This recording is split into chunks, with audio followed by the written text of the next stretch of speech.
Hey guys, welcome back to the channel. It is your girl Chandy here, and I'm back again with another video. For today's video, we're going to be interviewing an interracial couple. He's from Indonesia and he is from Nigeria. Fun fact as well, she's Muslim and he is Christian. We're going to be interviewing them to know their story on how they best navigated barriers and the cultural differences. So hopefully this video is going to be able to help people out there who, have cold feet about marrying outside their culture or outside their country as well. So yeah, I hope you guys are going to see this video through. Do also like, comment, share and subscribe, and yeah, let's get right into the video. See, and Fira, did you ever imagine marrying outside your culture? Well, okay, let me start. Eventually, I never actually thought about it in the long term.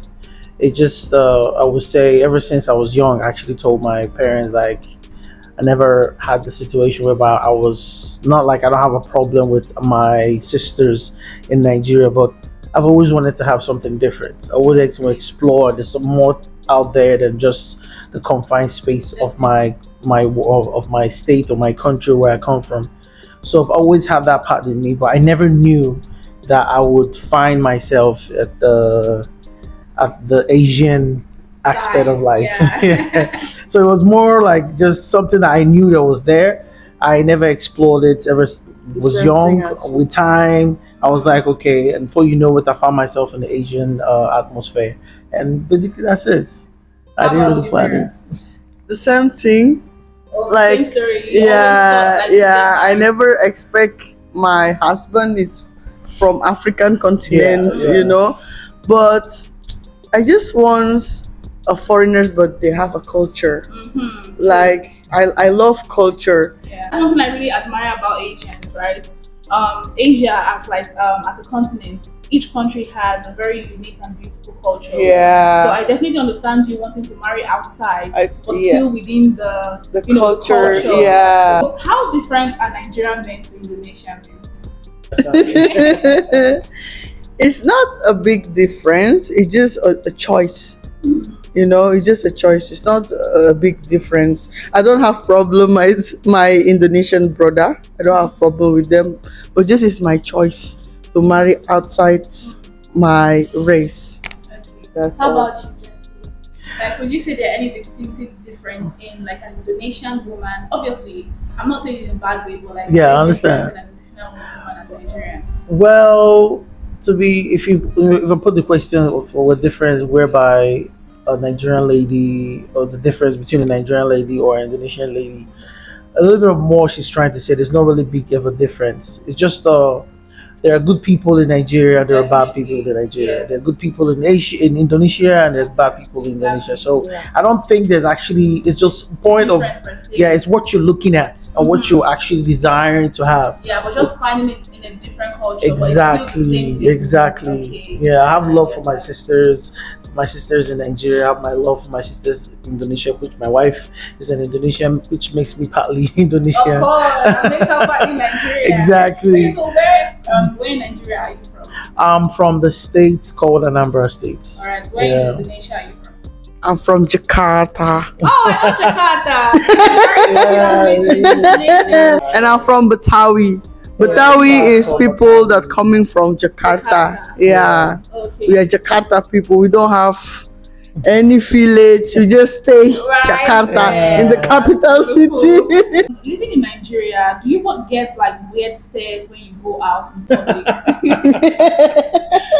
So many times. I to tell her, like, if you're not married, trust me, you'll be scooped up in 2 seconds. And they think we are sisters and brothers. Yeah, the same thing like you. That I always think like we're brothers and sisters. Exactly. Like, you guys look at them. They actually look identical, to be honest. And guess what? But fun fact is they actually look better in person. I mean, no matter how good they're looking, just know they look better in real life, okay? Thank you, sir. Yeah. Obviously, if you were still single, they'll scoop you up immediately, but it's the intention behind it that really matters. And as much as you'll be scooped up, would it be for like the right reasons? A lot of Nigerians, I wouldn't say that the Nigerians are promiscuous in any way or anything, but Nigerians, they approach what they love, or they approach what they desire to have.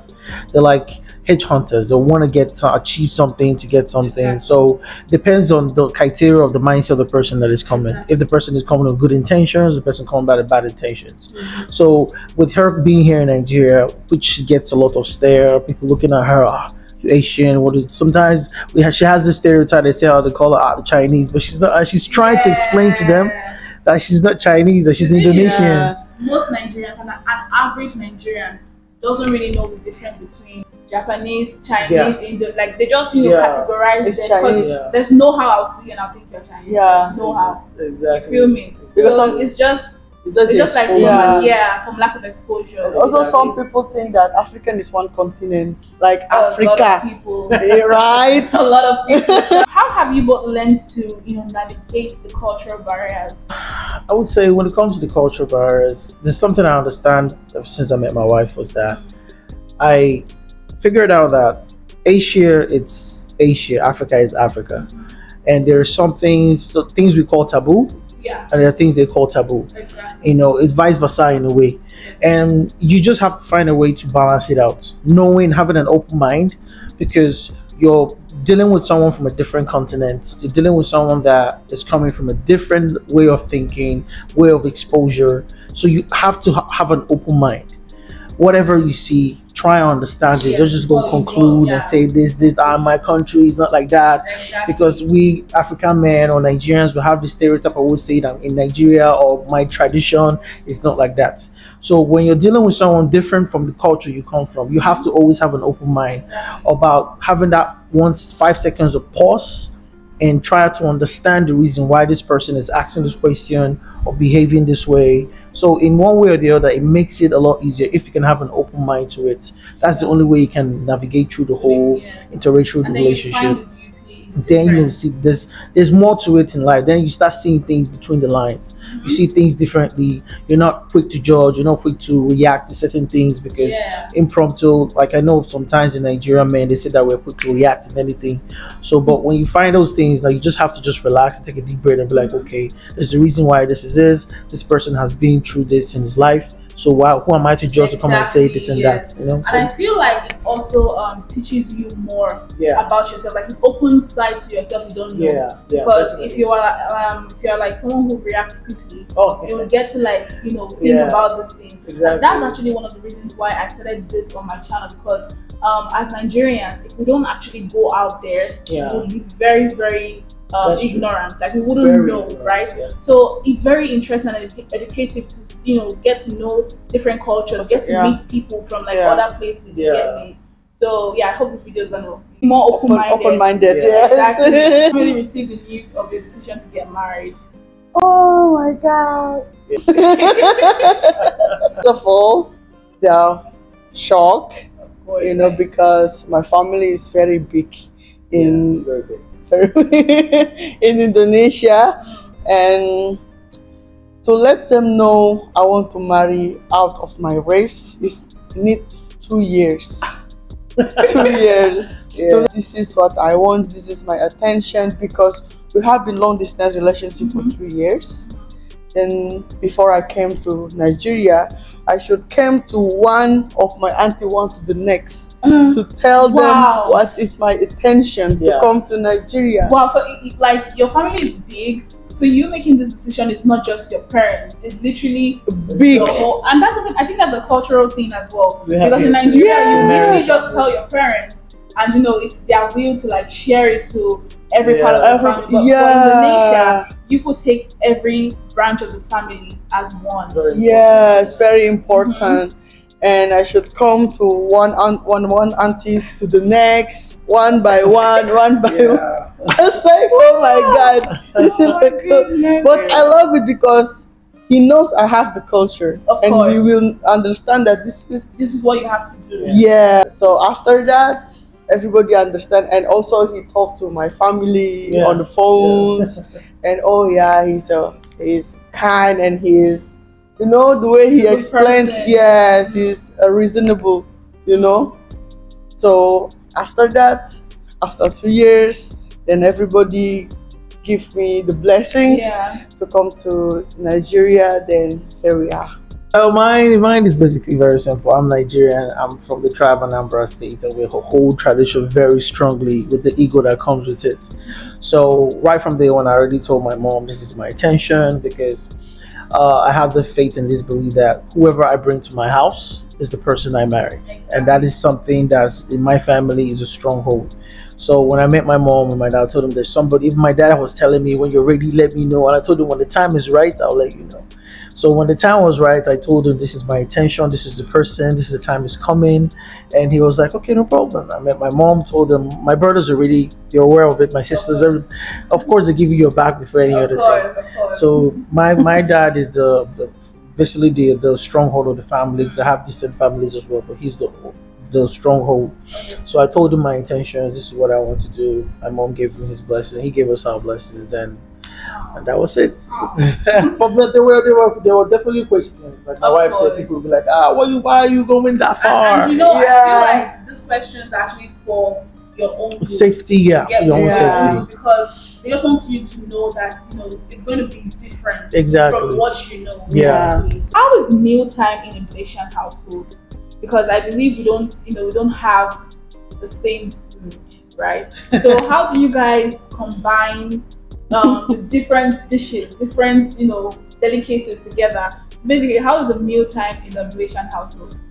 I like sugar. You don't like sugar. I love sugar. I won't say she likes sugar. She has a sweet taste buds, which means in her where she's come from, they have a sweet taste bud. It has something they actually have to have something that's a little bit of sweetening into it, maybe candy or like a dessert, that. But we here in Nigeria, we do not know what dessert is. We run from those things because we grew up with not eating those things. Yes. We just have to, we just have to start, sneak into it. It was like candies they give you when you do something great, but then it was normal. Part of their meal time. Yeah, exactly. And in our home, we mix it. 7 days in a week, we decide to do maybe 4 days of Indonesian food, then 3 days of Nigerian food. Then the next week we flip it to 4 days of Nigerian food. So we're all mixing it. You understand? My wife loves our food. I love your food. Nasi goreng, and everything. So egusi, eba.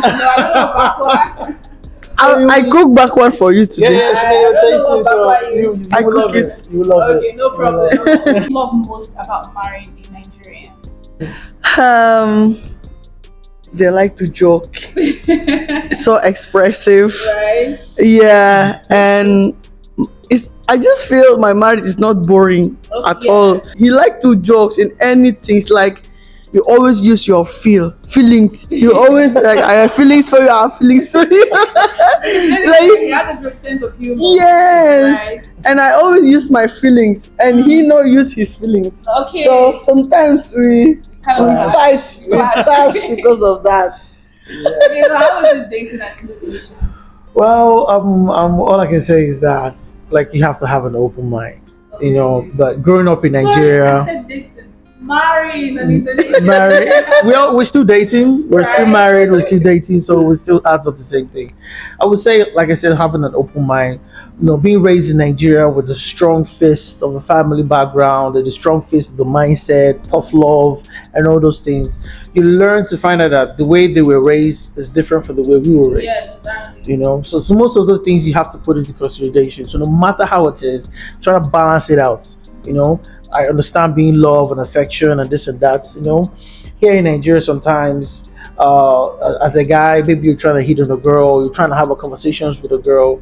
It might take you a bit longer for them to show you their feelings because there's a lot of bricks that you have to break down because of trauma and protection, whatever it is. And dating them, they wear their love in their sleeve at their shoulder. So you need to know that they were raised differently and they see life differently. The way we don't see life the way it is here. So I try as much as possible to learn the soft part of life from where they are.